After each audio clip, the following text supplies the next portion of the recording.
오늘 말씀을 함께 우리가 볼 말씀이요. 갈라디아서 5장 1절 말씀입니다. 갈라디아 5장 1절 말씀인데 조셉 선교사님이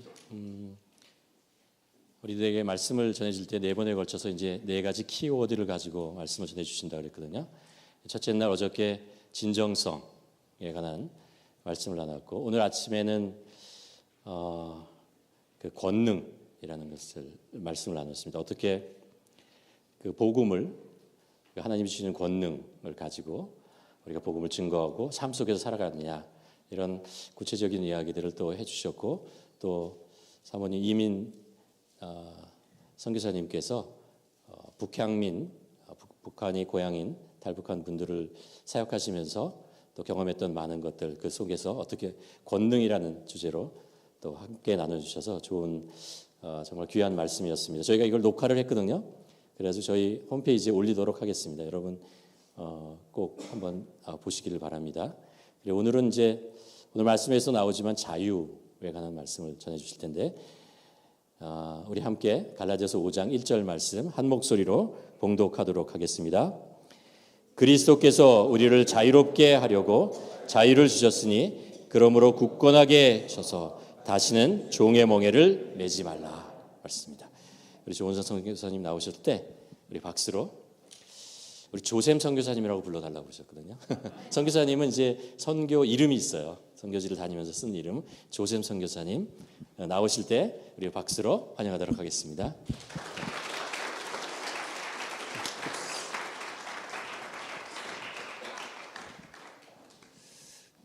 어제보다 덜 더운데요? 어떠세요? 그렇죠. 어제 굉장히 사실은 저는 덥지는 않았어요. 좋았는데 오늘도 한 40분 정도 나누고 휴식을 이번에 한 20분쯤 가져볼까요? 그래서 어제 떡이 너무 맛있더라고요. 충분히 즐기시고 들어와서 또 한 30분에서 마치죠. 파워포인트 좀 보여주세요. 네, 여기가 어디일까요? 네. 세 번째 방문하는 밴프입니다. 레이크 루이즈 방문을 지난 주간에 했어요. 같이 갔던 분들은 제 아내랑 그리고 세 분의 선교사님이었는데 여자 싱글 선교사님들이에요. 사실 여자 싱글 선교사로 산다는 게 쉬운 건 아니거든요. 그리고 또 이분들이 작년에 서울에서 열렸던 로잔 대회를 실제로 준비했던 준비팀 리더들이었어요. 그래가지고 무척 지쳐 계셨는데 제가 그 중에 한 사람이랑 굉장히 가까운 친구예요. 그래가지고 얘기를 해보니까 그때 로잔을 준비했던 한 자매가 코크레인에 사는데 자기들을 초청했대요. 일주일간. 근데 기간이 똑같은 거예요. 그래서 내가 잘됐다. 아내랑 얘기하고 내가 운짱이 돼주겠다. 운짱과 찍사가 다 돼주겠다. 그래서 그 월요일부터 목요일까지 잘 지냈습니다. 다음 장 넘겨주세요. 여기는 목요일 날 우리 김덕영 집사님하고 또 우리 목사님하고 같이 갔던 예이츠 마운틴에서 찍은 사진인데 제가 세계 여러 나라를 꽤 많이 갔거든요. 직업 때문에. 세상에 여기만큼 아름다운 데가 있을까요? 캘거리도 전 무척 사랑합니다.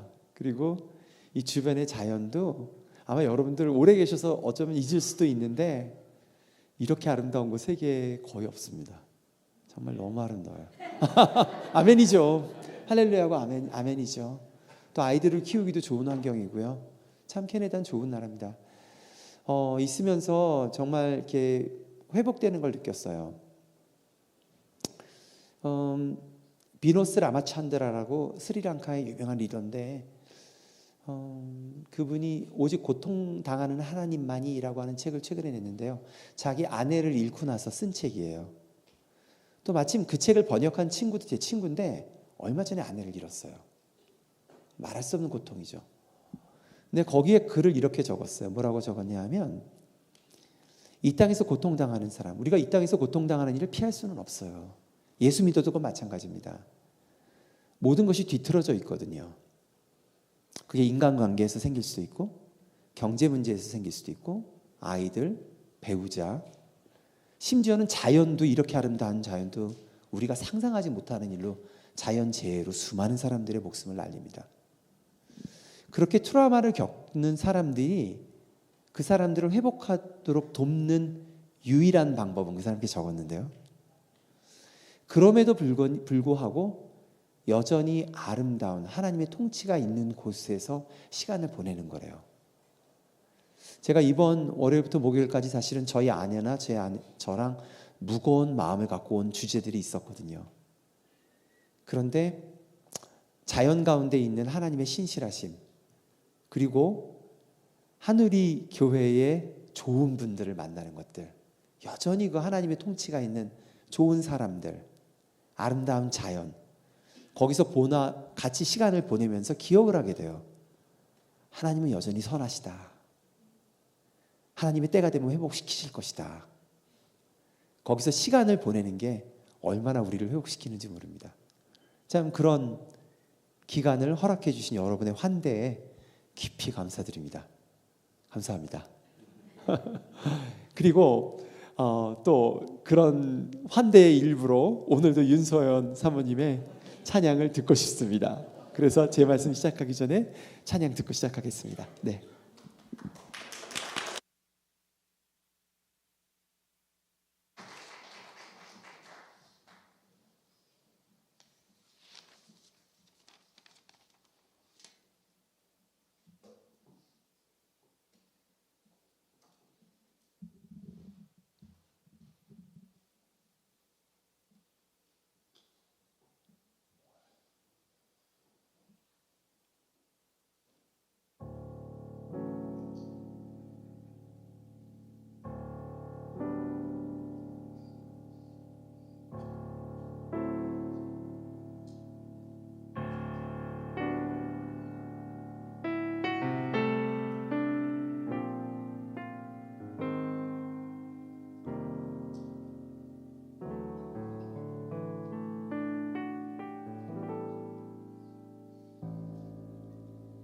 나를 지으신 이가 하나님, 나를 부르신 이가 하나님, 나를 보내신 이도 하나님, 나의 나 된 것은 다 하나님 은혜라. 나의 달려갈 길 다 가도록, 나의 마지막 호흡 다하도록, 나로 그 십자가 품게 하시니, 나의 나 된 것은 다 하나님 은혜라. 한량없는 은혜, 갚을 길 없는 은혜, 내 삶을 애워싸니 하나님의 은혜. 나 주저함 없이 그 땅을 밟음도 나를 붙드시는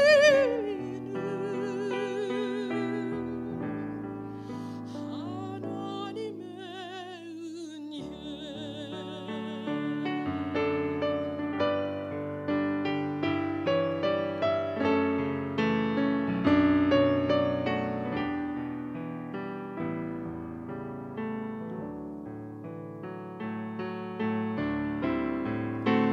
한량없는 은혜, 갚을 길 없는 은혜,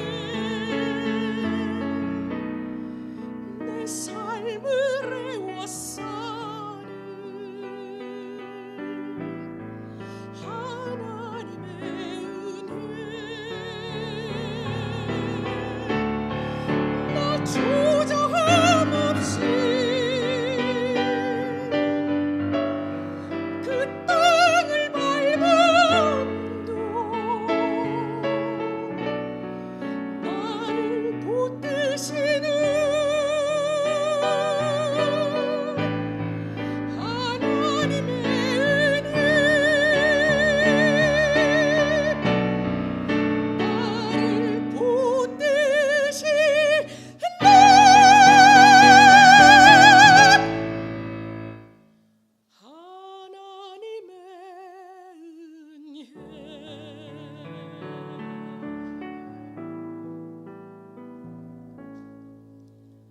나를 지으신 이가 하나님,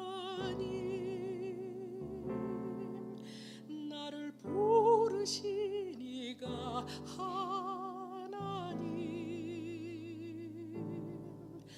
나를 보내신 이도 하나님, 나의 나 된 것은 다 하나님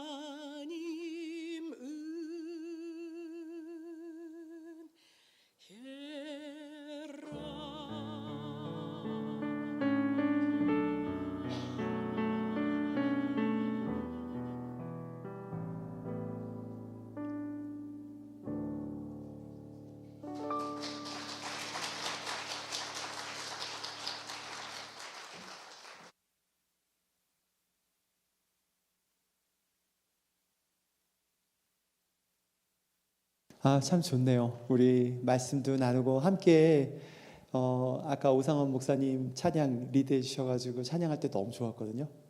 또 근데 두 분 찬양하니까 피아노 어쩜 이렇게 잘 치세요? 전 너무 감사합니다. 다음 페이지 넘겨주세요. 갈라디아서를 요번에 쭉 하고 있는데 혹시 갈라디아서 오늘 다 읽으신 분이 있으세요? 있으시군요. 몇 장이 안 되는데 한번 제가 인도하시는 그 관점대로 한번 다시 한번 읽어보세요. 그럼 훨씬 느낌이 다르고 혹시 영어 성경을 읽을 수 있으신 분들은 영어 성경으로 읽으셔도 좋을 것 같아요. 넘겨주세요. 그래서 4개를 다뤘는데요. 진정성, 권능, 자유, 그리고 내일은 보냄받음에 대해서 다루려고 합니다. 넘겨주세요. 자유에 대해서 얘기를 좀 해볼까 하는데요. 자유하면은 제가 생각나는 사람이 있어요. 혹시 여러분들 어쩌면 이건 우리 아이들한테 청년들한테 좀 물어볼게요. 캐나다를 대표하는 가수가 누구라고 생각하십니까? 셀렌디온도 있고 그 전에 조금 올드 제너레이션. 누가 얘기했는데? 브라이언 아담스도 락 가수로 굉장히 괜찮죠. 근데 그 전 세대로 가면 확실히 제가 그런 면에서 올드한가 봐요. 그 닐 영이라고 하는 가수를 혹시 아세요? 그 닐 영이 부른 노래 중에 캐나다를 대표하는 노래가 하나 있어요. 혹시 Four Strong Winds라고 하는 노래 아세요? 4개의 강한 바람. 들어본 적 있어요? 한번 오늘 집에 가서 한번 쳐보세요. 알버타의 아름다움에 대해서 노래하는 노래예요. 알버타 주에. 근데 캐나다 사람들 모이면 이 노래 많이 부릅니다. 그리고 실제로 치면 고등학교 때도 콰이어에서 꽤 부를걸요? Four strong winds that blow lonely, seven seas that run high, all those things that don't change, come what may. 들어보신 적 없어요? 4개의 강한 바람, 7개의 바다, 무슨 일이 생겨도 변하지 않는 것들. 그 닐 영이라는 가수가 히피 운동이 북미를 휩쓸었을 때 장발을 휘날리면서 굉장히 아름다운 노래들을 많이 만들었어요. 근데 특별히 이 Four Strong Winds는 캐나다의 아름다움, 알버타주의 아름다움에 대해서 노래하고 자유에 대해서 얘기를 하고 있는데 그 자유에 대한 이미지를 바람이라는 걸로 얘기하고 있죠. 얘기하고 있어요. 다음 장 넘겨. 이장이요. 그리고 한국에도 그 한국의 닐 영이라고 불렸던 가수가 하나 있어요. 만약 이 가수를 안다면 참 한국 포크 뮤직을 진짜 많이 아는 분입니다. 한대수라고 하는 가수를 혹시 아세요? 목사님 아시는구나. 브라이언 아담스 얘기할 때 내가 깜짝 놀랐어요. 알아보긴 했는데 한대수라는 가수가 있습니다. 근데 이제 한대수라는 가수가 그 이민 2세예요. 이민자죠. 근데 이런 노래를 지어서 불렀는데요. 역시 바람과 자유에 관한 거예요. 제가 불러볼 테니까 제가 퀴즈를 내드릴 테니까 한번 맞춰보세요. 여기에서 말하는 님이 무엇일까? 그걸 생각하면서 들어보세요. 끝없는 바람 저 험한 산 위로 나뭇잎 사이 불어가는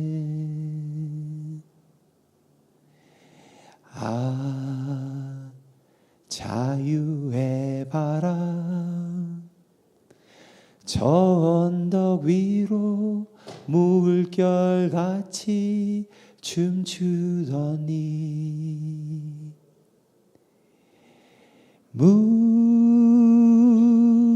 무명무실 무감한 님 나도 님과 같은 인생을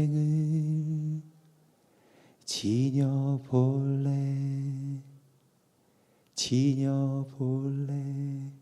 멋있죠 노래. 자 퀴즈로 돌아와서 여기서 님이 누구를 말하는 걸까요? 이걸 맞추면은 진짜 국문학에 조예가 있는 분입니다. 여기서 말하는 님이 뭘까요? 자유기도 해요. 그러나 조금 더 가봅시다.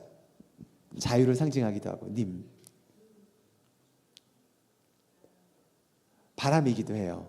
바람이기도 한데 바람, 자유. 사실은 이 노래는 동양사상에 깊이 뿌리 내린 노래예요. 맞춰봐. 뭐였어? 왜? 예수님. 그 답도 좋아. 그 답도 좋아. 아마 근데 한대수 씨가 이 노래를 지을 때는요, 예수님까지는 못 발견했던 것 같아요. 그렇지만 예수님이라고 저도 생각해요. 근데 한대수 씨는 동양 사상에 깊이 빠졌던 사람이에요. 불교나 힌두교 가운데 깔려 있는 사상이죠. 뭐냐 하면 자유를 생각할 때에 서양인들은 프리덤을 생각해요. 프리덤. 무료죠. 프리. 어떤 일에도 대가가 없는 그런 상태. DOM. 그런 상태를 말하죠. 그거를 흔히 생각해요. 그러나 우리가 자유에 대해서 조금만 더 생각해 보면은 각 사람이 대가 없이 마음껏 행동하는 일이 사실은 모든 사람의 재난이 됩니다. 그렇죠? 재난이 돼요. 그래서 그거는 자유에 대한 굉장히 낮은 생각이에요. 그런데 힌두교나 불교 같은 종교는 고급 종교예요, 사실은.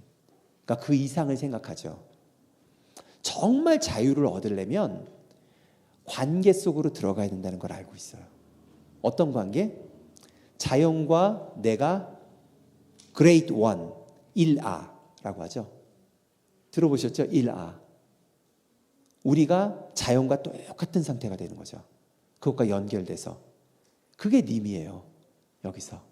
그래서 무명, 개인성, 개별성은 사라져요. 이름도 없고, 무실, 실체도 없고, 무감, 느낌도 없는 자연과 하나가 되는 상태가 되는 거를 말하고 있어요. 그러니까 우리가 철학적으로나 사상이 조금만 깊어져도 아하, 관계를 떠나서는 진정한 자유함이 없구나라는 걸 알 수가 있죠. 사실은 제가 이 노래를 대학 때 무척 좋아했어요.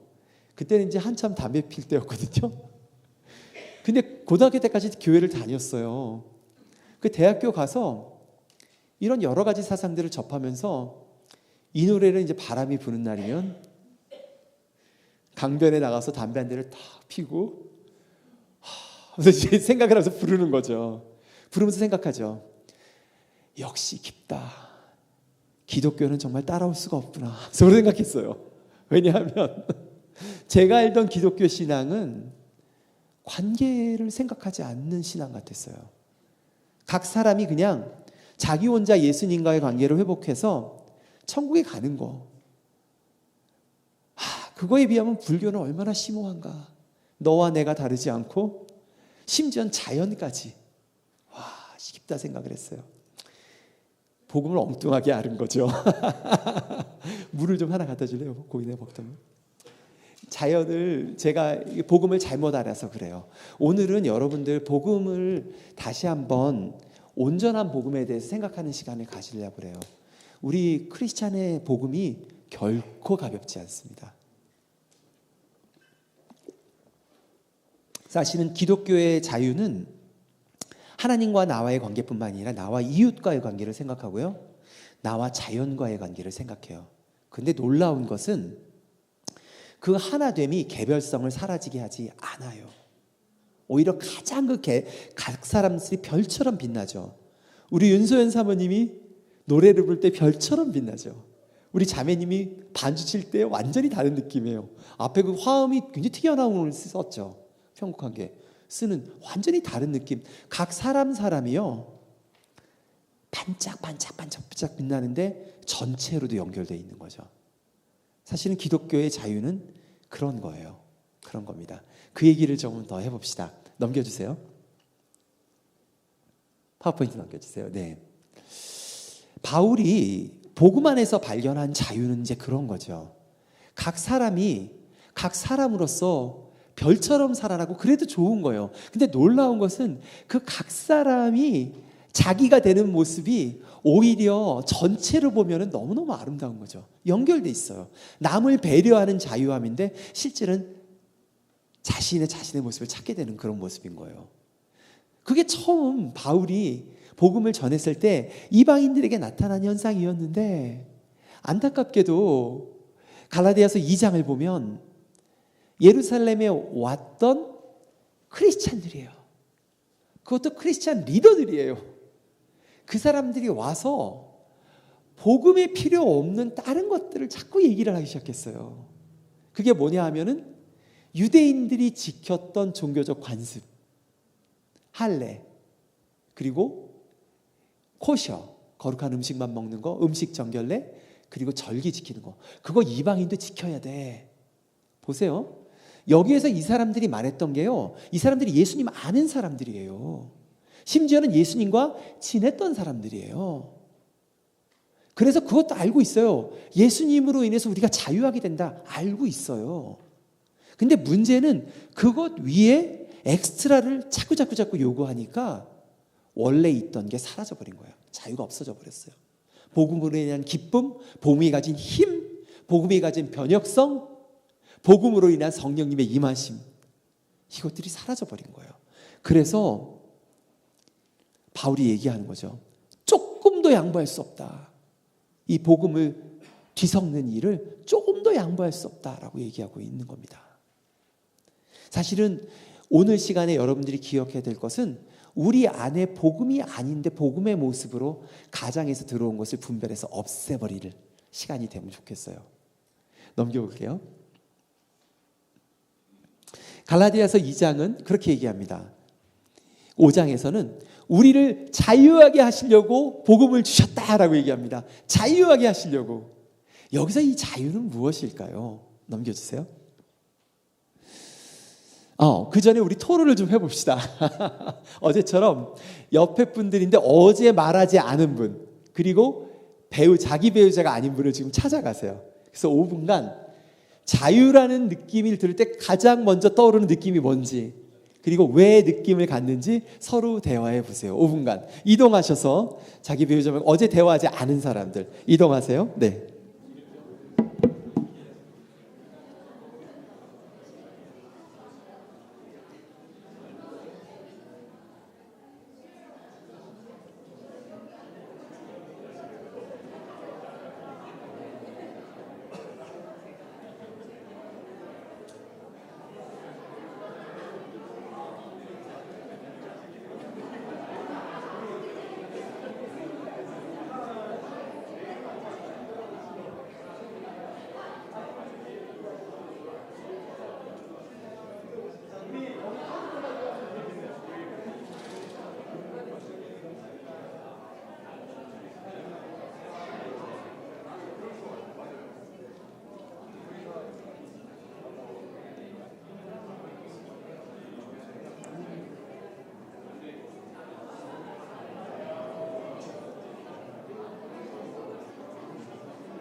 자, 이제 10초 남았습니다.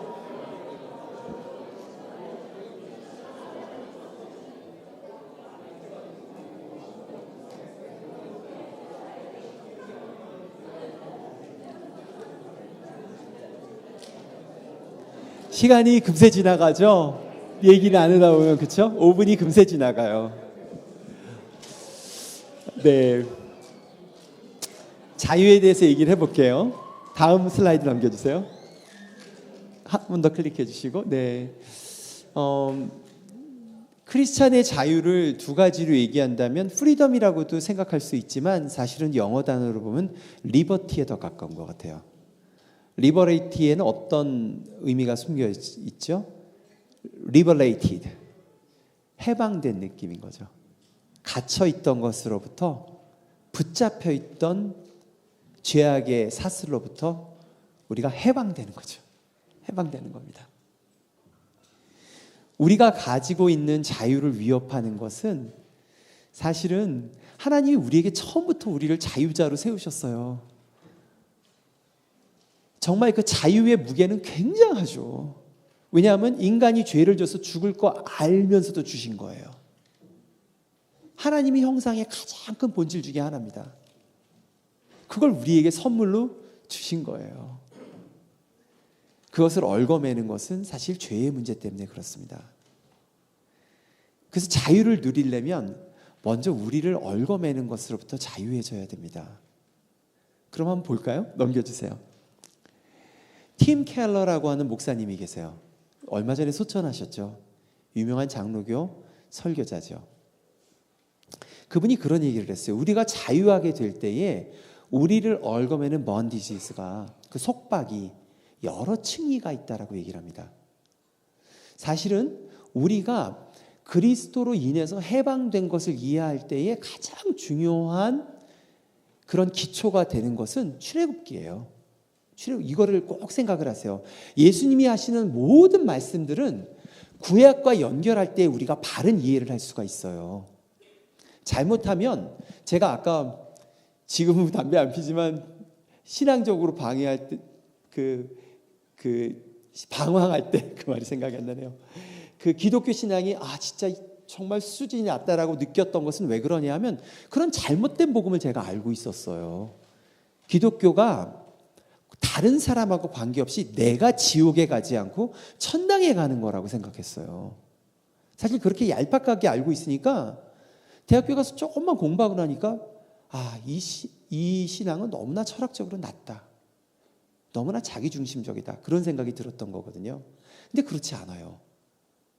우리가 잘못하면 신약만, 그것만 해석하고, 특별히 한국에 처음 복음을 전해줬던 캐나다 선교사들은 조금 달랐지만 미국 선교사들 가운데는 세대주의자들이 많았어요.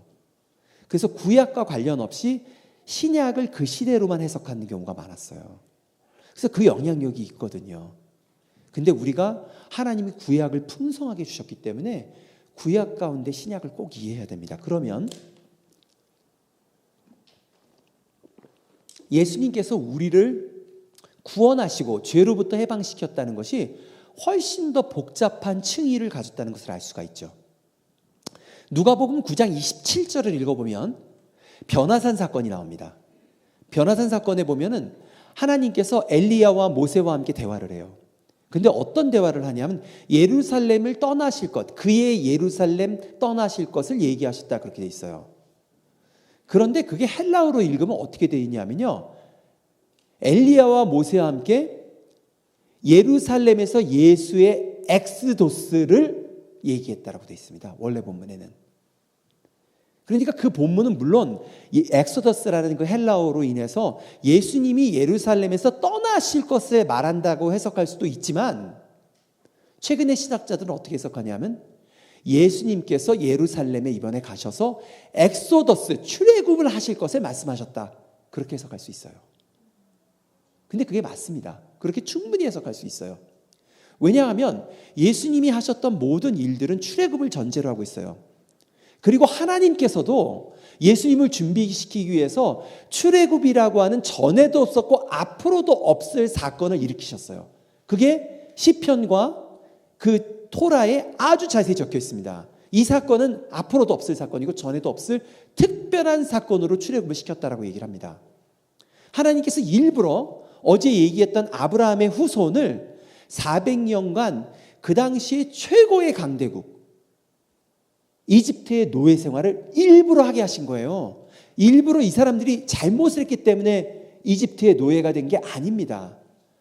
하나님께서 이 구원이라고 하는 이 칭의를 알려주기 위해서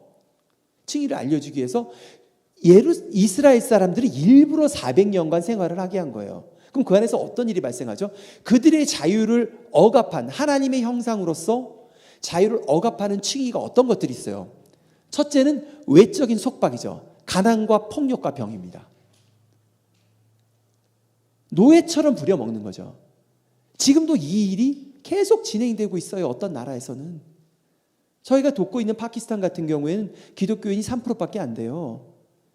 그 사람들이 대대로 벽돌 노예를 하고 있습니다. 벽돌을 하루 종일 손으로 굽는 거예요. 그 사람들에게서 구원은 뭘까요?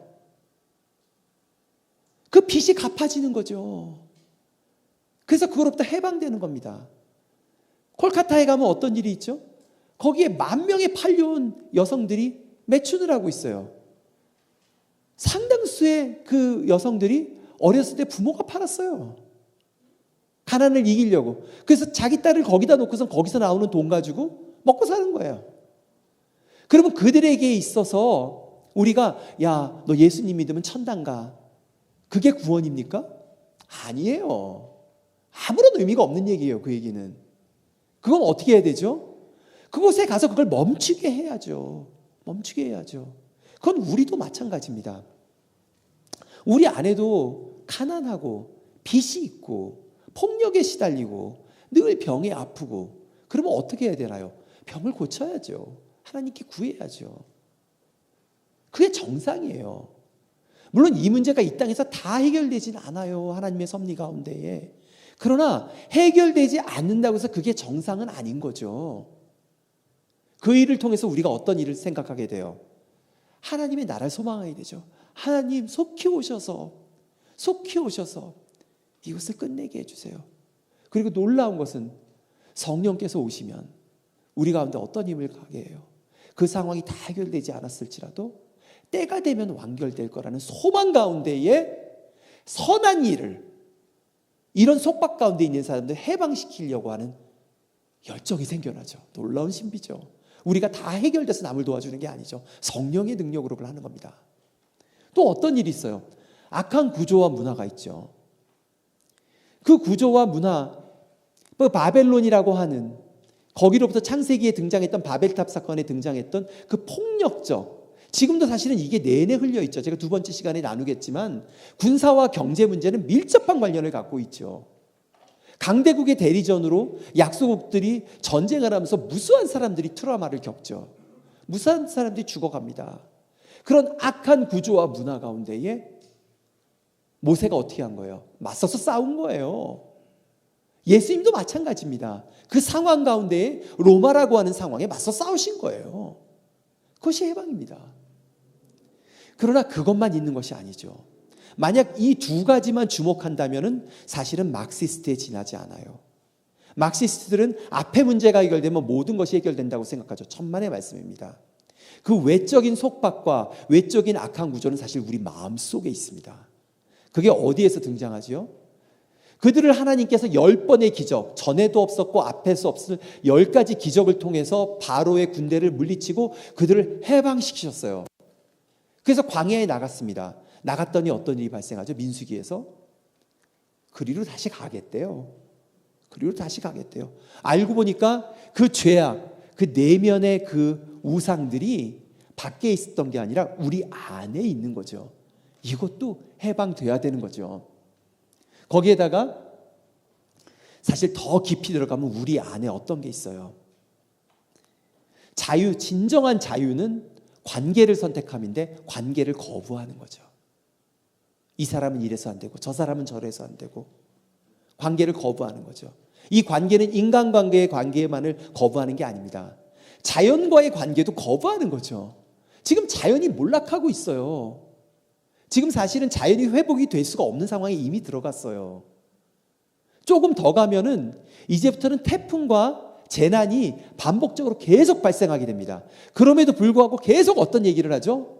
우리가 이거 멈추지 않으면, 이 성장을 멈추지 않으면, 경제를 축소시키지 않으면 마치 우리가 다 죽을 것처럼 생각하죠. 계속 가야 된다는 거예요. 마구 낭비하는 거죠. 마구 생산합니다. 쓰레기 처리 안 합니다. 그러면서 어떻게 돼요? 자연과의 관계도 거부하는 거죠. 그 거부의 끝에 뭐가 있죠? 관계, 다양성의 관계를 거부하면 죽음뿐입니다. 그러나 다양성을 받아들이면 생명이 나타나죠.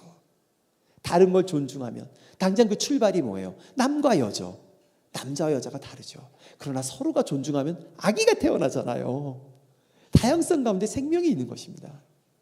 하나하나를 귀하게 여기지만 서로 연결되는 것들.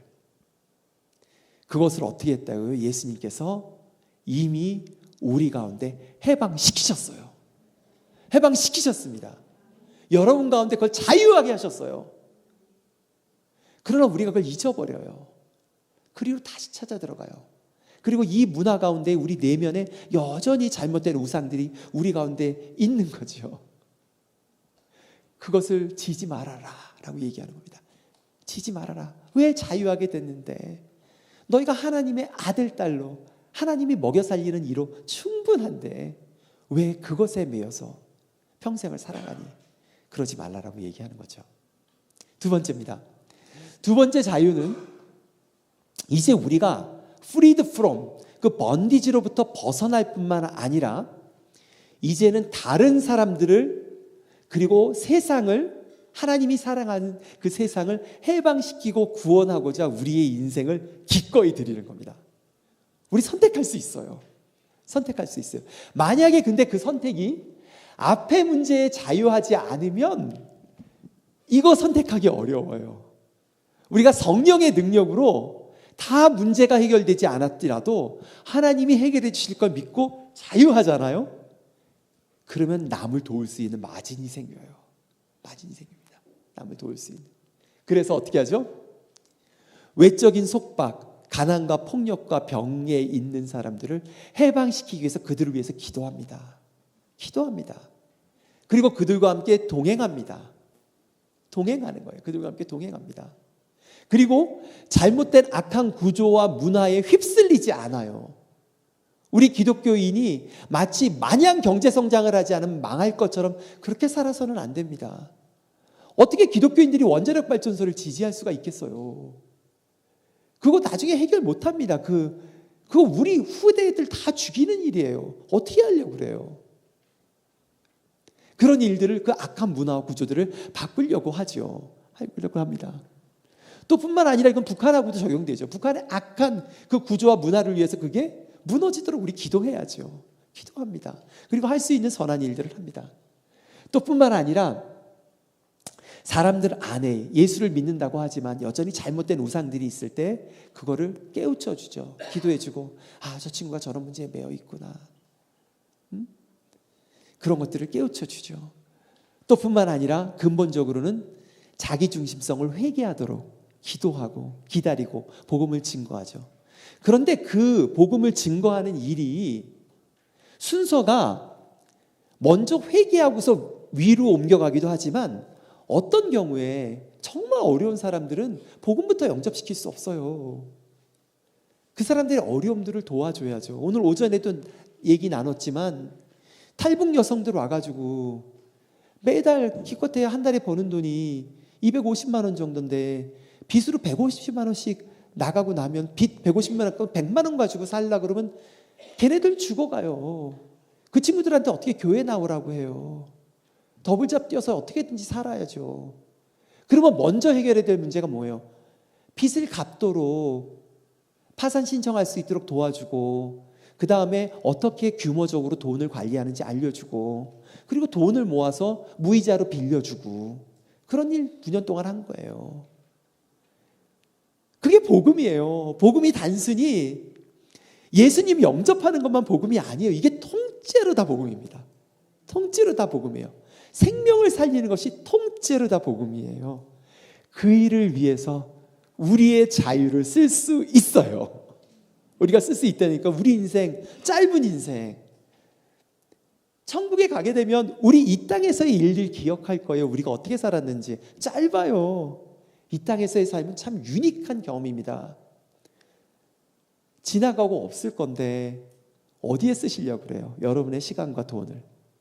영원에 남는, 이터너티에 남는 일. 뭐죠? 생명과 관계를 살리는 일입니다. 그 일에 우리 부름받아서 우리 인생 쓸 수 있습니다. 다음 장 넘겨주세요. 이 얘기는 우리 좀 쉬었다가 얘기를 좀 하도록 합시다. 얘기할 게 좀 많아서 우리 20분만 휴식할까요? 그래서 맛있는 거 먹고 다시 와서 힘내고 또 말씀 들읍시다. 네.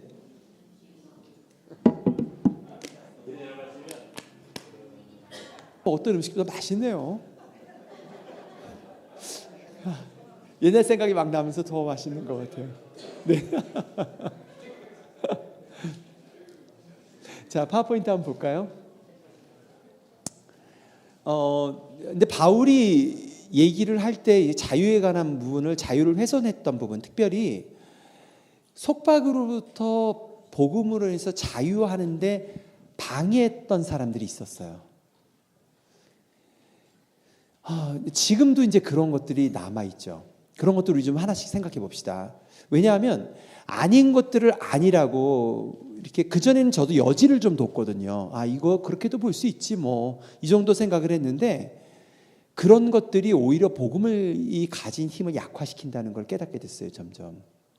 예를 들면 초대교회에 거짓 선지자들이 들어왔는데 어떤 사상이 있었냐면 영지주의라는 사상이 있었어요.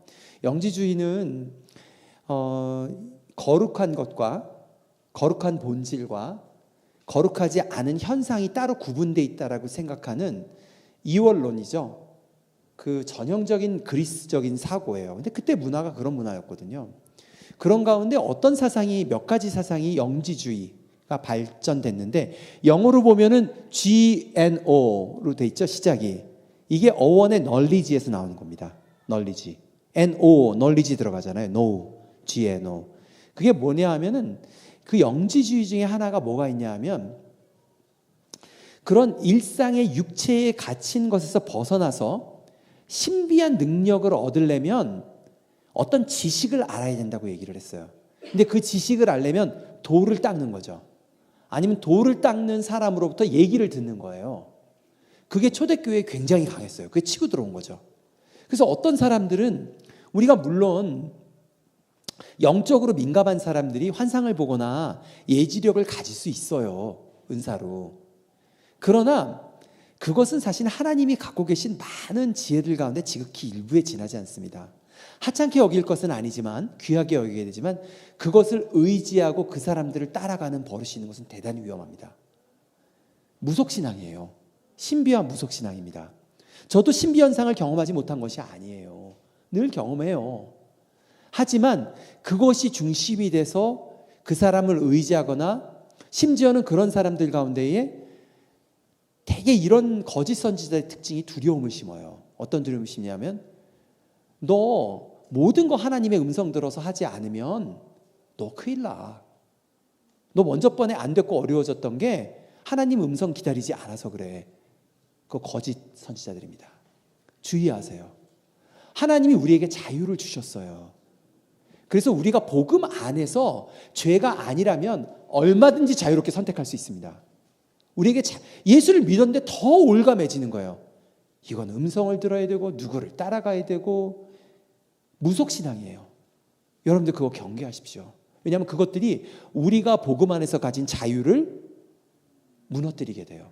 우리가 선택을 하면, 자유를 선택하면 어떤 거라는 거예요? 어려움이 있으면 어려움도 감당하겠다는 거죠. 우리가. 아니에요? 진정한 자유는 그거 아닙니까? 우리가 남을 해치다가 어려움을 당하는 게 아니라요. 예를 들어서 사업할 수 있어요. 내가 모험을 걸어서. 그럴 수 있는 거 아니에요. 직장을 옮길 수도 있어요. 아까도 어떤 분을 만났더니 이리로 이사 오신 분들이 있어요. 어려운 결정이죠. 그 가운데 우리가 하나님을 의지할 수 있어야 하는 게 기도하죠. 그러나 특별히 감동이 없다고 해서 하지 못할 일이 있습니까? 죄가 아닌데요. 무슨 말씀이에요? 얼마든지 할 수 있습니다. 그러나 거짓 선지자들이 있습니다. 그때도 있었고 지금도 있습니다. 경계하십시오. 우리의 신앙을 약화시킵니다. 또 다른 게 있습니다. 종교적 근본주의와 개인적 평안인데 복음을 개인적 평안으로 쪼나들게 만드는 거예요.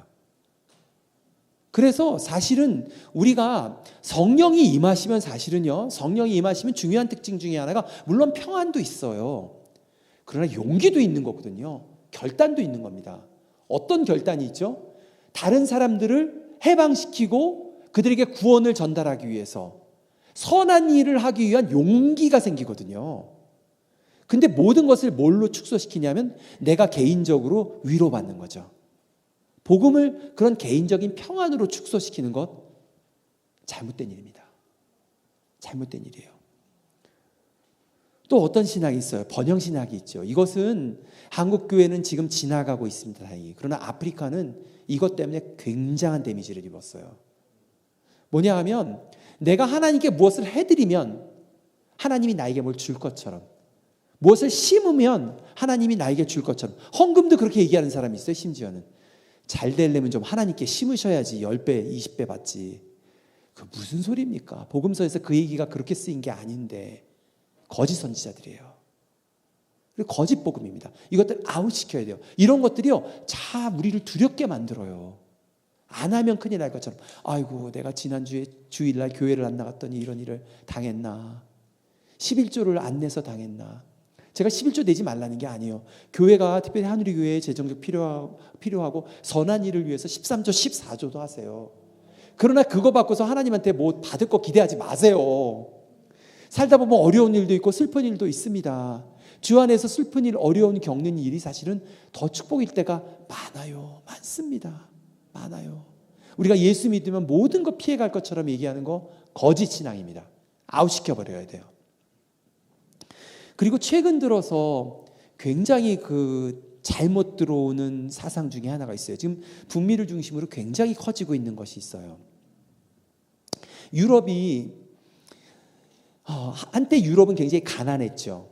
그러나 종교개혁 이후로 유럽이 부흥하기 시작했어요. 굉장히 번영하기 시작했죠.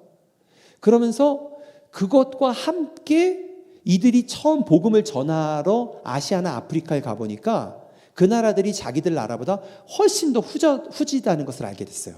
그러니까 반대로 자기가 훨씬 더 잘 산다는 걸 알게 됐죠.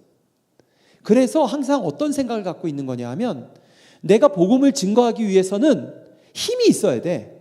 똑똑해야 돼. 부자여야 돼. 교회도 커야 돼. 건물도 그럴듯한 게 있어야 돼. 라고 하는 이런 사고.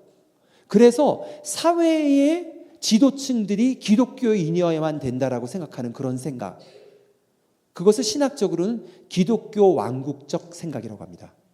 유럽 사람들이 오랫동안 자기들끼리 살면서 생겨난 신학이에요. 크리스텐돔이라고 하죠. 근데 그게 어떤 문제를 일으키냐면요. 그러다 보면 이런 생각들을 하게 되는 거죠. 이 땅 북미에서도 미국엔 지금 그게 굉장히 강한 사상이에요. 뭐냐 하면 정치가들, 대통령들 가운데 우리를 지켜줄 누군가가 나타나야 돼. 제가 트럼프 지지하는 게 잘못됐다라는 게 아니에요. 그건 개인적 양심에 의해서 하면 돼요. 미국 사람들이 하면 돼요. 근데 그게 아니라 목사들이 나서서 잘못된 사상을 심는 거죠. 뭐라고 얘기를 하냐면 우리나라를 악한 사람들로부터, 그 악한 사람들은 누구죠? 동성연애자들. 악한 사람들 누구죠? 공산주의자들. 그들이 결합해서 이 사회를 지금 전복시키려고 그래. 그런 얘기 들어봤어요? 유튜브에 너무 많이 돌아다녀요. 그런데 그런 악한 것으로부터 우리를 지켜줄 사람은 뭐야? 강력한 힘을 가진 누군가가 필요해. 라고 하는 사상이죠. 그래서 그들을 힘으로 이기려고 하는 겁니다. 정치적인 세력을 교회적으로 구축하려고 하는 거죠. 이것은 지금 현재 세계 교회의 큰 재난입니다. 큰 재난이에요. 악한 사상이에요. 세상에 악한 구조가 없다는 게 아니에요. 있어요. 세상에 그런 악한 구조, 1세기 로마 문화만 하겠어요? 너무나 성적으로 타락해 있었죠. 동성연애 아주 늘 있었던 일이에요. 노예제도 있었죠. 그리고 일부 갖춰져 있었죠. 애들 낳으면 애들 길거리에 버렸어요. 하도 사생아가 많이 나오니까. 수많은 애들이 영아로 죽었습니다. 뭐 그뿐이에요. 기독교를 갖다가 가시적으로 탄압했죠. 공식 종교를 여겨서. 근데 그 가운데에 예수님이 하신 방법이 뭐였나요? 사랑으로 십자가 지는 거였어요. 여러분 그거 기억하세요. 이거 잘못된 복음입니다. 힘을 의지하는 복음을 우리 경계해야 돼요. 이것이 지금 한국교회도 깊이 영향을 미치고 있어요. 여러분에게도 영향을 미치고 있어요. 사실은 기독교가 급격히 타락했던 이유는 왜 타락했냐 하면 4세기에 콘스탄티노플이라고 하는 황제가 기독교를 공식 종교로 하고 교회의 수장이 되면서 교회가 타락하기 시작했습니다. 사실은 그래요. 강력한 힘을 가졌을 때에 기독교와 정치적인 힘을 결합했을 때에 기독교는 급격히 타락했습니다. 우리는 그런 거 하지 않습니다. 우리는 어떻게 하죠? 세상에 악한 거 알아요. 우리가 소수자인 거 알아요. 하지만 우리 지키지 않아도 돼요. 거룩한 삶을 살고 사랑으로 복음을 전하고 눈물로 기도할 것입니다. 그리고 우리가 서로 사랑할 거예요. 그것으로도 충분히 이길 수 있습니다. 이길 수 있어요. 충분히 이길 수 있습니다. 거짓 복음에 빼앗기지 마세요. 이들이 이 네 가지가 다 특징이 있어요. 뭐냐 하면 이런저런 얘기들을 하지만 결론에는 두려움 씹는 거예요. 이렇게 하면 기독교인들 더 이상 예수 못 믿어. 이렇게 하면 교회 문 닫아. 이렇게 하면 우리 애들 다 잘못돼. 그렇지 않아요. 하나님의 통치는 예수 그리스도로 인해서 이미 시작되었습니다. 하나님의 나라는 군대와 같이 진군합니다. 하나님의 나라는 승리할 것입니다. 이런 소망이 우리가 기도하면 정말 성령 안에서 깨어서 기도하면 그게 개인사적인 일이든 사회적인 일이든 우리 안에 소망이 생겨나는 게 성령의 사람의 특징이에요. 상황이 변하지 않아도 우리 가운데 기쁨이 있는 거죠. 괜찮아. 하나님이 하실 거야. 우리가 할 수 있는 이 작은 일 해보자. 무리하게 하지 않아요. 남을 강압하지 않아요. 그렇게 하지 않습니다. 대화하고 기다리고 기도합니다. 왜? 예수께서 승리하신 거 믿기 때문입니다. 우리가 그 믿으면 돼요. 성령께서 그거 우리 회복시켜 주시거든요. 자, 이제 해방되는 자유 말고 선택하는 자유에 대해서 조금 얘기합시다. 선택하는 자유를 위해서는 우리가 복음을 좀 더 넓게 이해할 필요가 있어요. 넘겨주세요. 그 다음 페이지 넘겨주세요. 넘겨주세요. 예. 근데 이 사진은 이제 저희가 처음 연변과기대 갔을 때 찍었던 사진이에요.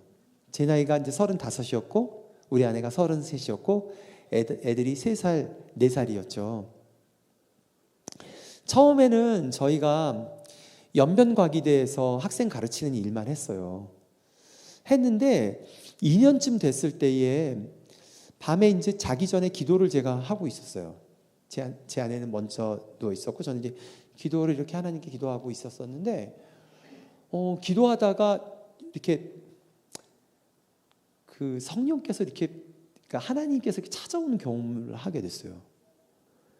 그런데 제 몸에서 제 영을 빼서 공중에서 제 몸을 보는 경험을 했어요. 그러니까 저도 신비 경험이 없는 건 아니에요.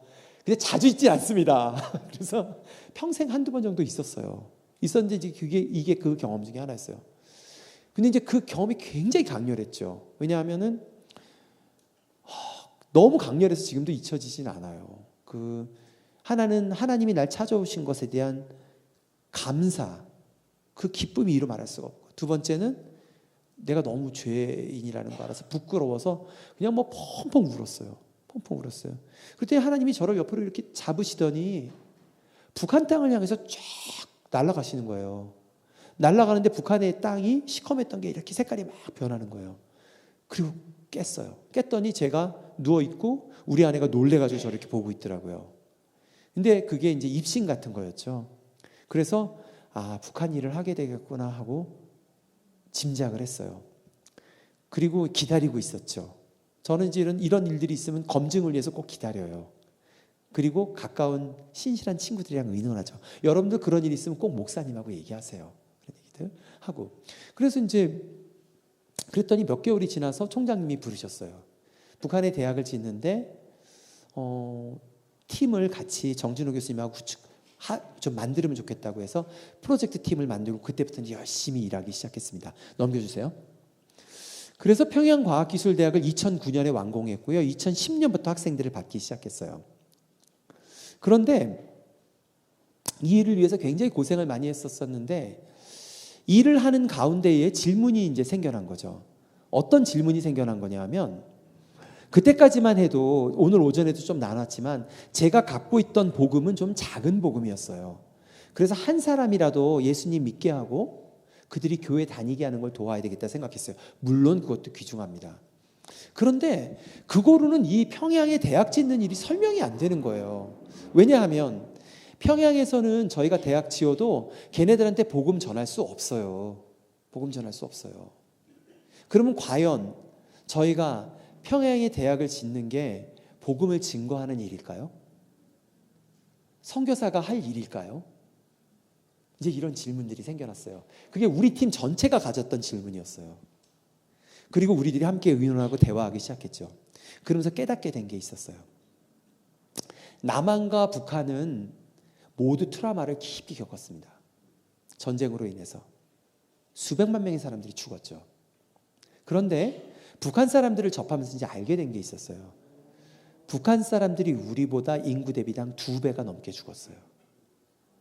그러니까 먼저 쳐들어왔다가 퇴각하면서 미군이 폭격을 했는데 북한에 폭격했던 양이 폭탄의 양이 2차 세계대전에 전부 다 폭탄 떨어뜨린 것보다 더 많았어요. 엄청난 양의 폭탄을 때려 부었습니다. 거의 매 가족당 한 사람이 죽었거나 다친 거예요. 이게 북한 사람들이 굉장히 두려움이 있다는 걸 알게 됐어요. 사실 북한이 무너지지 않는 이유가 몇 가지 이유가 있는데 그 중에 하나가 이 두려움이에요. 외부로부터 오는 두려움. 그리고 그 두려움을 이용해서 어떻게 했죠? 김일성 그 일가가 자기들의 통치를 정당화한 거예요. 독재 세습을. 외부에서 여차하면 쳐들어와서 너희 한국전쟁 때 다 죽여버린다. 폭탄 터뜨려서. 우리가 너희 지켜줄 수 있어라고 그걸 정당화시키는 거죠. 그것을 정당화시키기 위해서 북한 사람들에 대한 굉장한 두려움과 외부 세계에 대한 적대감을 심은 거예요. 그래서 생각을 해보니까 북한일하다 깨닫게 된 거는 남북한의 그 전까지만 해도 제가 북한일 하기 전까지만 해도 북한 정권이 빨리 무너지길 위해서 기도를 했어요. 근데 북한 정권이 무너지면 더 큰 일이 생기겠더라고요. 갑자기 무너지면 남한 사람들하고 합쳐지는데 둘이 문화적으로 안 맞아요. 그리고 북한 사람들은 남한 사람들에 대한 적대감을 키워왔다고요. 의심하고. 그리고 전쟁을 훈련해왔던 사람들이에요. 그런 이질적인 두 문화가 만나면 어떤 일이 생길까요? 아마 내전으로 들어갈 가능성이 높다라고 저는 생각을 한 거죠. 그게 아니더라도 남북 간의 전쟁의 위협은 굉장히 높은 거죠. 그 가운데 저희가 생각한 것은 같은 민족인데 전쟁을 할 수밖에 없는 이런 상황 가운데 있는데 이것을 해결하려면 어떻게 해야 되죠? 오늘 오전에도 나눴지만 이게 우리 남한의 국가 평화 방법론입니다. 먼저 교류를 해야 되는 거예요. 근데 교류를 하자면 교류할 대상이 있어야 될 거 아니에요. 근데 북한에는 영어 하는 사람도 많이 없고 더군다나 대부분의 사람들은 외부 사람들을 만나보지 못했단 말이에요. 그래서 우리가 생각했던 거는 평양 과기대를 짓고 나면 평양에 있는 관료들의 자제들이 올 텐데 실제로 그런 일이 발생했어요. 그들이 남한 사람들, 외국 사람들하고 함께 지내는 경험을 하게 하는 거예요. 그럼 걔네들이 나중에 뭐가 되죠? 북한은 이 관료가 다 세습돼요. 걔네들이 그대로 관료로 간다고요. 그럼 남북한 관계가 좋아질 때 그들이 중간자 역할을 할 수 있을 거 아니에요. 전쟁을 할 수밖에 없는 두 체제 가운데에 평화를 만들 수 있는 마음을 가진 사람을 키워내는 것, 이것이 복음일까요? 아닐까요? 저는 복음이라고 생각했습니다. 복음이라고 생각했어요. 왜? 아까 기억나세요? 구원이 가져오는 여러 개의 해방의 단계들이 있잖아요. 전쟁을 막는 일이죠. 이것이 복음 증거라고 생각을 했습니다. 그래서 열심을 다해서 일했어요. 이 과정을 통해서 제가 복음을 보는 눈이 넓어진 거죠. 그리고 9년 전에 한국에 들어갔어요. 9년 전에 한국에 들어갈 때에 저희는 사실은 26년을 해외에 살았고 한국에 들어갈 거라고 한 번도 생각하지 못했어요. 근데 인도하심 따라 들어가면서 제에게 주셨던 마음은 한국 교회가 평화적인 한반도의 평화와 통일을 준비할 수 있도록 한국 교회를 도와야 되겠다는 마음이 있었어요. 그리고 오전에도 말씀드렸듯이 우리 아내도 그 일을 좀 했으면 좋겠다는 흑심이 있었어요. 근데 성령이 인도하셔서 제 아내도 이제 하게 된 거죠. 근데 남한에 들어갔더니 또 다른 분단이 있다는 걸 알게 됐어요. 넘겨주세요. 두 그림인데요. 남북한의 그 적대감이 그대로 한국 사회에 옮겨져 있어요. 그래서 한쪽은 태극기 세력이 있어요. 또 한쪽엔 촛불 세력이 있어요. 이 사람들이 남북한 문제에 대해서 전혀 다른 관점을 갖고 있어요. 그리고 서로 정말 맹렬히 원수같이 미워합니다. 근데 더 안타까운 거는 그 일에 교회가 이 난임에 참여하고 있는 거예요. 근데 한번 보세요. 제가 이제 이건 남한의 교회 가서 제가 이 설교 많이 했어요. 욕도 많이 얻어먹었어요. 저놈이 좌파인가 보다. 뭐 많이 욕도 얻어먹었어요. 근데 제가 한번 여러분께 물어볼게요. 이게 무슨 트리키 퀘스천이 아닙니다. 그냥 물어볼게요. 북한의 침략에 대비하기 위해서 우리가 국방을 강화하고 준비하는 게 맞습니까? 틀립니까? 예, 여기는 그래도 상식적인 분이 많으시네요. 제가 이 얘기를 하면은 저 사람이 무슨 생각을 할까? 교회 사람들이 아무 얘기도 안 하고 가만히 내 얼굴만 보고 있어요. 당연히 준비해야죠. 70년 전에 그 준비 안 해서 우리나라가 그 어려움을 겪었던 거 아니에요.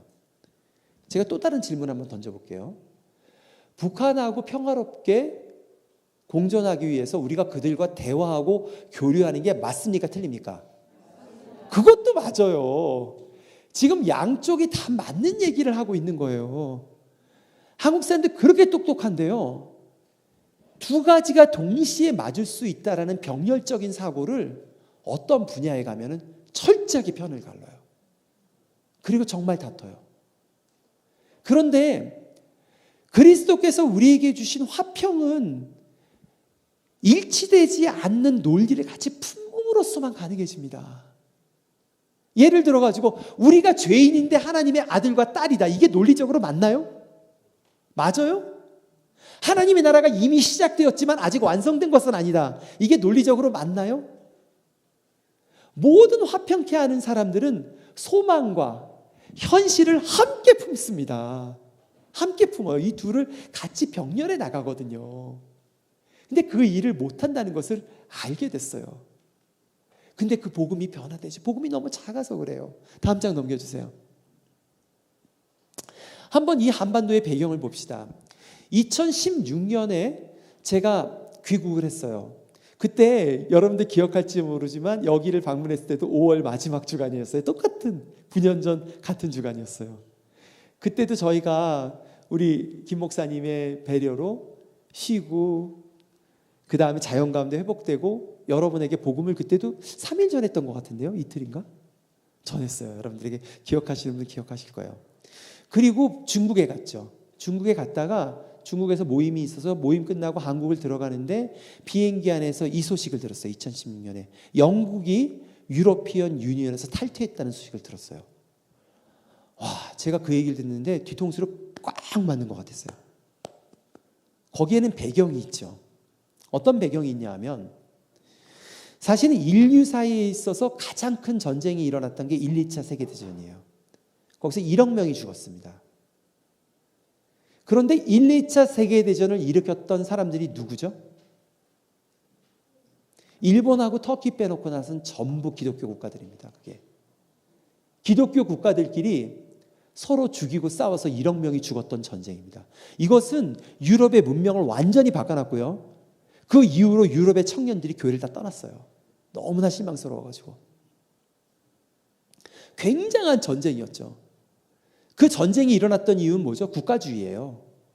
우리 국가가 남의 국가보다 더 많은 것을 갖겠다는 거죠. 식민지를 더 많이 가져서 더 많은 자본을 확보하고 싶다는 거죠. 식민지를 가져서. 식민지 전쟁에서 1차 세계대전이 일어났고 그걸 해결 못하니까 2차 세계대전이 일어난 거거든요.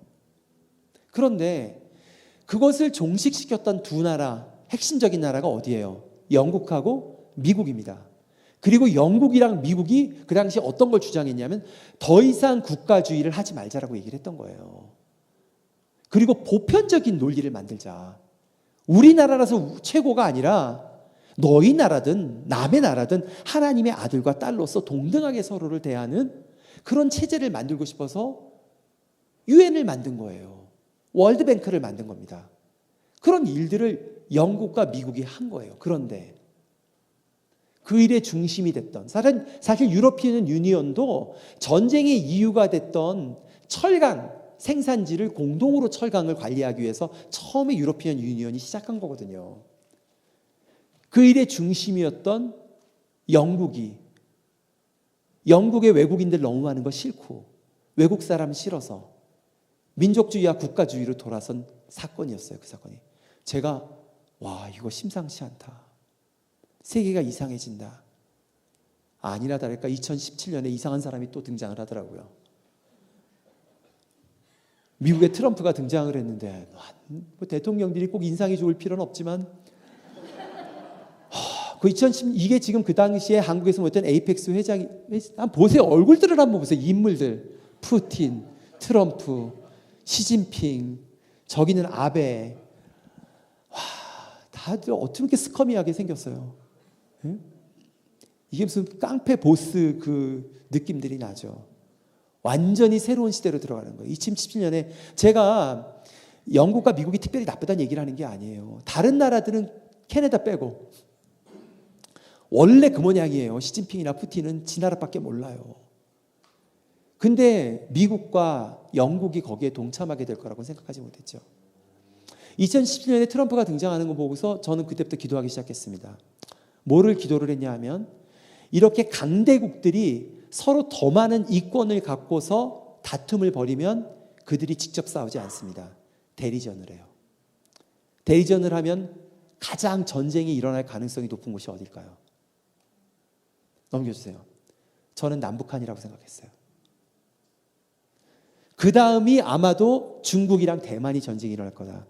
저 그때 이후로 아침마다 눈 뜨면 기도합니다. 첫 번째 기도가 뭐였냐면 하나님, 이 땅에 전쟁 나지 않게 해주세요. 왜냐하면 전쟁 나면 끝이에요. 핵이 있기 때문에. 그냥 끝이에요. 남북한은. 회생 못합니다. 기도했어요. 하나님 제발 지켜주세요. 제발 지켜주세요.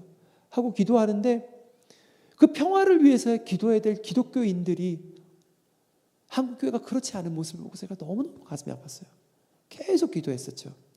그리고 전혀 다른 곳에서 대리전이 일어났습니다. 넘겨주세요. 우크라이나죠. 우크라이나 전쟁은 너무너무 악한 전쟁이에요. 이 전쟁은 누가 일으킨 거냐면 미국이 일으킨 전쟁입니다. 러시아가 일으킨 전쟁 아니에요. 왜냐하면 독일과 동독과 서독이 통일할 때에 약속했었어요. 독일과 서독이 통일할 때에 러시아가 반대했거든요. 그러면 그 통일시킬 수 없었어요. 유엔 상임이사국이기 때문에. 근데 러시아가 예스를 하면서 한 가지 조건이 있었어요. 가까운 곳에 있는 조지아나 우크라이나는 나토를 확장시키지 않으면 그 조건으로 독일을 갖다 독일과 서독의 통일을 허락해 주겠다는 공식적인 문건이 있습니다. 그 트럼프는 그 공식적인 문건이 없다고 또 거짓말을 하더라고요. 근데 러시아의 힘을 약화시키고 싶으니까 우크라이나를 젤렌스키라고 하는 정말 잘못된 리더죠. 대리전을 벌인 거예요. 미국 인터서브 대표인 제 친구 마크가 우크라이나에서 30년 동안 일했어요. 교회를 40개를 세웠어요. 우크라이나 얘기하면 막 울어요. 40개 교회 담임 목사 중에 20명이 죽었습니다. 전쟁에서. 그리고 20명이 신앙을 거의 잃어버렸어요. 도대체 하나님은 어디 계시냐는 거죠. 이런 세상 가운데에, 세상이 이렇게 전쟁으로 죽을 수밖에 없는 여러 일들이 발생하는 가운데에 우리가 가진 복음, 우리가 가진 자유를 통해서 우리가 할 수 있는 일이 무엇일까요? 그것은 복음이 말하는 대로 평화를 가져오는 일들을, 작은 일이라도 그 일을 위해서 기도하고 하는 일을 하는 거죠. 그게 기독교인으로서 할 일이죠. 넘겨주세요. 작년에 로잔 대회가 열렸어요. 한국 9월에 전 세계 복음주의 리더가 인천 송도에서 모였어요. 저희가 의논을 해서 이 한반도 땅에서 로잔 대회가 열리면 평화의 문제를 반드시 다뤄야 되겠다. 남북한이 지금 전쟁 그때 진짜 심각했어요. 정말 염려했습니다. 그러니까 여기서 평화에 대한, 한반도 평화에 대한 컨퍼런스를 열자 그래서 저희가 행사를 로잔 대회 이틀 동안 열었어요. 직전에 열었습니다. 근데 그걸 준비를 하는 과정 가운데 다음 장 넘겨주세요. 목사님들이 기독교 방송국에서 데모하기 시작했어요. 뭐라고 얘기했냐면 한반도 화해와 평화가 선결하고 주장하는 한국 로잔 대회를 반대합니다. 그래서 제가 이걸 보면서 아니 이게 그러면 어떻게 하라는 얘기지? 전쟁을 하자는 얘기인가? 어떻게 기독교인들이 그런 얘기를 하지? 저는 이해할 수가 없었어요. 이 복음을 생각하는 게 너무나 좁은 거예요. 한 사람의 구원만 생각하는 거죠. 우리 복음에 대해서 생각해 봅시다. 넘겨주세요. 이 얘기를 해볼게요. 그 다음 장 넘겨주실래요? 그리고 앞으로 갈게요. 우리가 온전한 복음에 대해서 생각합시다. 복음이 무엇인지. 신학자들이 복음의 가장 원형이라고 말하는 게 고린도 전서 15장 1절에서 3절입니다. 거기 뭐라고 적혀 있냐면 내가 받은 것을 너희에게 전하였느니 이는 성경대로 그리스도께서 우리 죄를 위하여 죽으시고 장사 지음 받으셨다가 성경대로 사흘 만에 살아나셨다. 바울이 이걸 적고 있는 거죠. 내가 들은 복음은 이것이다. 그리고 내가 너희들에게 전한 복음은 이것이다. 복음의 내용이 뭐죠? 예수 그리스도의 삶과 죽음과 부활에 관한 것입니다. 이것이 복음의 기초예요. 가장 중요한 기초예요. 그런데 그 얘기를 했던 바울이 복음에 대해서 또 넓은 얘기를 합니다. 한번 보세요. 에베소서 1장 9절에서 10절 노년에 적은 글이에요. 또 골로새서 1장 19절 20절에도 똑같이 적혀 있어요. 뭐라고 적냐면 그 뜻의 비밀을 우리에게 알리신 것이요 그의 기뻐하심을 따라 그리스도 안에서 때가 찬 경륜을 위해서 예정하신 것이니 하늘에 있는 것들이냐 땅에 있는 것들이 예수 그리스도와 함께 화목되고 새 창조의 질서로 통일되게 하려 함이라고 얘기를 하고 있어요. 어떤 얘기를 하고 있죠? 복음이 어떤 얘기를 하고 있는 거냐 하면 예수 그리스도로 인해서 하늘에 있는 무수한 것들, 이것들의 비밀을 우리 다 알지 못해요. 하늘에 있는 신령한 것들 우리 다 알지 못해요. 그러나 땅에 있는 모든 것들은 뭐를 포함하죠? 여러 나라들을 말하죠. 여러 사람들을 말하죠. 그것만 포함되어 있나요? 자연도 포함되어 있어요. 이 지구에 있는 모든 자연들. 그것들이 새 창조의 질서로 예수 그리스도로 인해서 회복되고 화목될 것이라고 얘기하고 있는 거죠. 지금 보세요. 이 둘 다 복음입니다. 앞에 것은 복음의 기초예요. 예수님으로 인해서 우리가 하나님의 아들과 딸이 된 것들, 그것은 복음의 기초예요. 너무 중요한 기초고 항상 기억해야 될 기초입니다. 그러나 복음은 그것만 있는 게 아니죠. 뭐가 있죠? 예수 그리스도로 인해서 하늘과 땅에 있는 것들이 화목해 되는 것입니다. 그것을 우리가 선택해서 할 수 있어요. 할 수 있습니다. 그 전장으로 넘겨주세요. 저는 사실은 그 당시에 30대에 아까 말한 그런 신비한 현상을 통해서 북한 일을 하게 됐어요. 근데 나중에 알고 보니까요. 그 당시에 1998년, 99년, 2000년, 2001년, 2002년, 2003년 그 어간의 한 10여 년 동안에 북미에 있는 수많은 30대 젊은이들이 북한 사역을 하러 연기로 계속 들어왔어요. 저거 나중에 알게 됐어요. 보니까 다 캐나다 교포, 미국 교포 애들, 변호사다 들어오고 어떤 친구는 IT 엔지니어에다 들어오고 어떤 친구는 사업하다 들어오고 근데 전부 제 나라 또래들이 애들 다 조그만 애들 데리고 다 들어오는 거예요.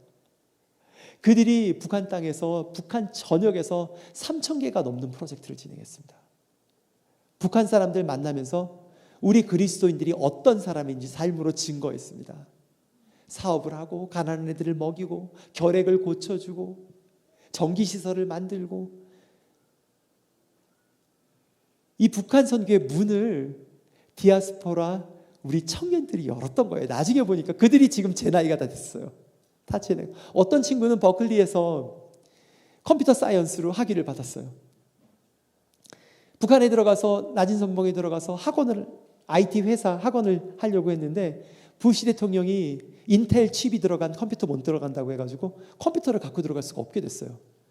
그래서 낙담하고 있는데 그때 아기를 막 낳았었어요. 예나라고 하는 조그만 아기를 낳아서 우리도 만나고 그랬는데 북한에서 갑자기 이 친구가 너무 북한을 사랑하니까 동무 학원은 못 칠지 모르는데 들어와서 염소를 키워보면 어떻겠어. 그 친구가 컴퓨터 엔지니어가 가족들 거기 데리고 들어가서 7년 동안 염소 키웠어요. 그 추운 데서 전기도 없고 난로도 없고 그런 데서. 근데 그 일을 통해서 하나님이 일을 하시는 거죠. 그거를 보고서 감동받은 외국의 사람들이 계속 들어간 거예요. 계속 들어가면서 그 북한 땅의 첫 번째 변화를 만드는데 굉장히 중요한 역할을 했습니다. 우리가 가진 자유, 하나님이 주신 자유를 세상에 기대와 관계없이 우리가 정말 자유롭게 사용할 수 있습니다. 하나님을 믿음으로 사람들에게 구원을 주기 위해서 사용할 수 있는 거죠. 자, 넘겨주세요. 마치려고 그래요. 지난 300년 동안의 선교적 관점은 이런 거였어요. 미전도 종족에게 가서 개종을 시키고 그 다음에 교회를 세우는 것에 초점이 있었습니다. 선교사들이 초점이 됐었죠. 목사들이 주로 했어요. 그러나 그 경험들을 통해서 우리가 깨달은 것이 있어요. 뭐냐 하면 넘겨주세요. 우리가 하나님의 통치라고 하는 From Kingdom Perspective로 보면은 하나님의 구원, 하나님의 자유케 하심이 필요한 것은 미전도 종족만 있는 게 아니에요. 경제 비즈니스에서도 잘못된 것들이 구원받아야 돼요. 어려운 사람들이 부를 누릴 수 있어야 돼요. 파괴된 자연이 회복돼야 됩니다. 또 정신질환으로 아픈 애들이 회복될 필요가 있어요. 수많은 하나님의 통치가 있는 것은 하늘과 땅에 있는 모든 것들 가운데에 회복이 필요해요. 그것을 소망으로 증거하고 살아내는 일들이 필요하죠. 그러면 이 일을 누가 할까요? 선교사가 할까요? 선교사가 이거 못합니다. 선교사들이 교회 개척하는 일은 잘해요. 근데 비즈니스는 못해요. 왜 못하죠? 종자가 달라요. 이 목회자들은 사람 친화적이에요. 관계 중심적이고 비즈니스 하려면 칼 같아야 돼요. 페어해야 됩니다. 근데 그게 하나님이 처음부터 만든 게 달라요. 그래서 이 일을 하려면 탐장 더 넘겨주세요. X축에 수많은 사람들을 나열하면 됩니다. 수많은 사람들. 여기에 여러분들이 있는 거예요. 수많은 사람들. 초대교회에는 선교사가 없었어요. 그 직업군이 없었습니다. 바울도 파송받아 갔지만 바울은 보통 사람들이 어떻게 살아야 되는지 모범을 보여주려고 했어요. 선교사란 직업이 있지 않았어요. 모든 사람들을 그 안에 놓으면 됩니다.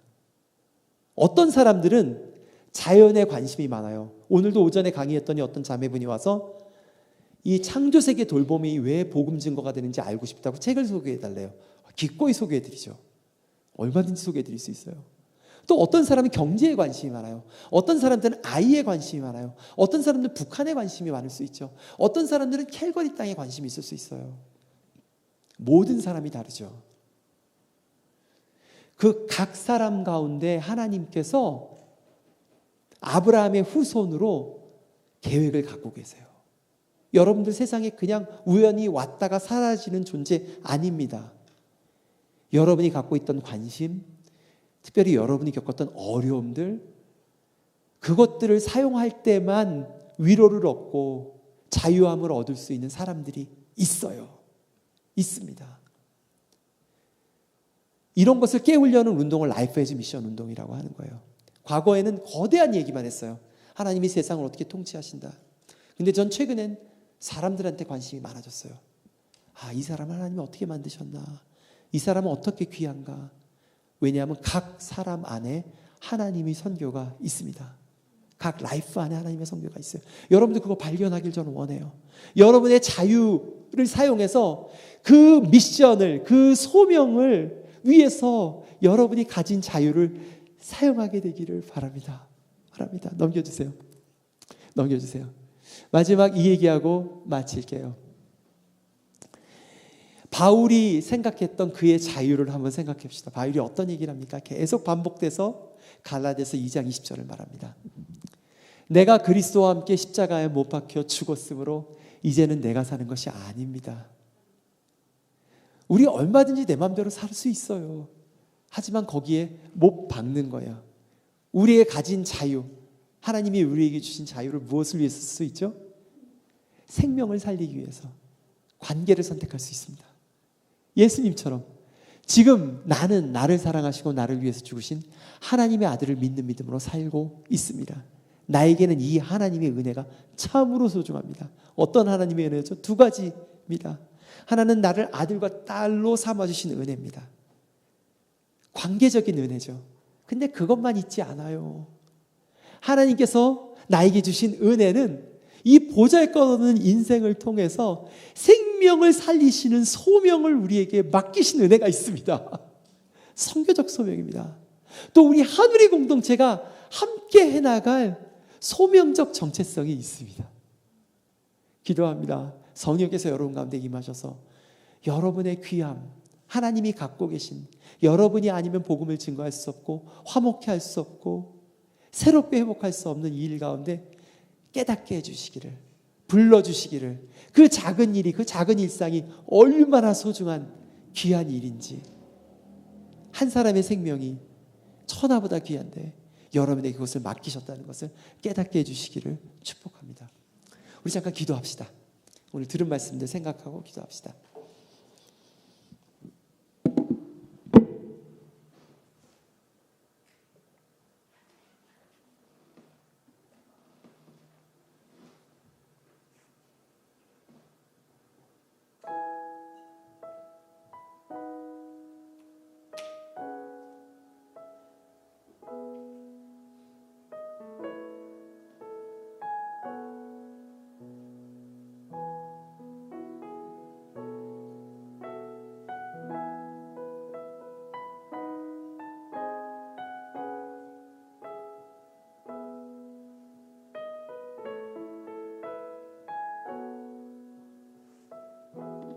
우리 자기 목소리 좀 기도해 볼까요? 주님, 저를 만드신 이유가 뭐세요?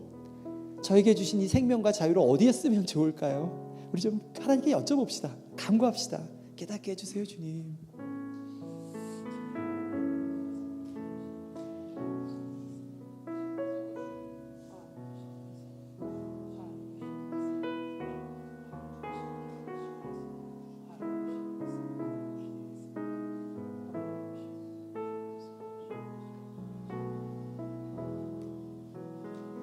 또 우리 기도해 볼까요? 하나님, 우리 이 땅 캐나다에 살게 하셨어요. 우리 아이들을 이곳 땅에서 키우게 하셨습니다. 하나님, 우리를 하누리 이 교회에 저희를 부르셨어요. 이 하누리 교회로 부르신 이유가 뭘까요? 주님, 알게 해주세요. 우리 공동체에는 어떤 미션이 있습니까? 어떤 선교가 있습니까? 주님, 알게 해주십시오. 우리 기도합시다.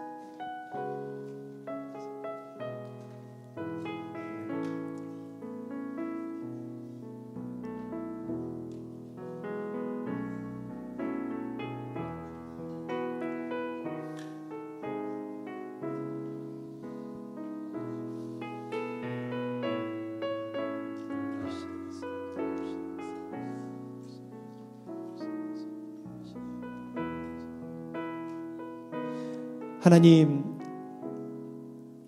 바울이 고백했던 것처럼 저희도 고백합니다. 하나님, 이 하나님의 은혜가 참으로 제게 귀합니다. 하나님, 감사합니다.